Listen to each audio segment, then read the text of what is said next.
Ronda Veritas Report.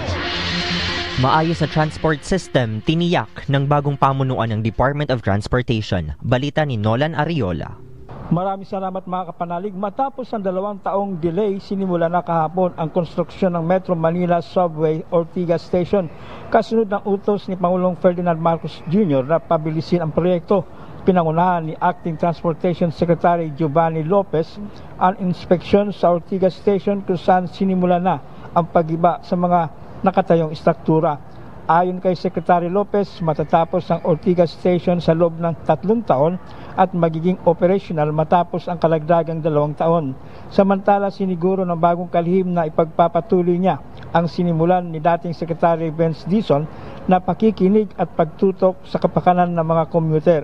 Sa turnover ceremony ng liderato ng DOTR, sinabi niya na ipagpapatuloy ang pagprioridad sa interes ng mga commuter at pagsaayos ng mga isyong pang-transportasyon kasunod ng direktiba ng Pangulo na gawing commuter-centric ang transport system.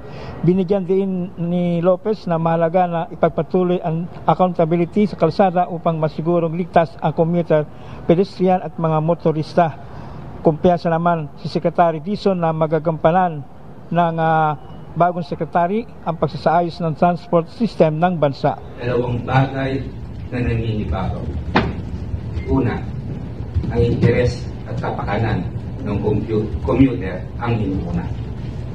Kung gusto po talaga nating solusyonan at tugunan ang problema ng mga commuter, kailangan natin lumabas sa ating opisina. We have to go out in the field, see the problem, and fix it in real time. Pangalawa, accountability, ang pananagutan.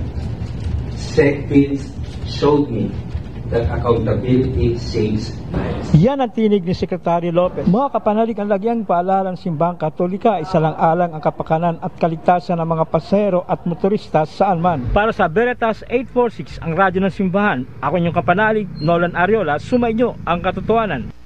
Ronda Veritas Report. Tayo po ay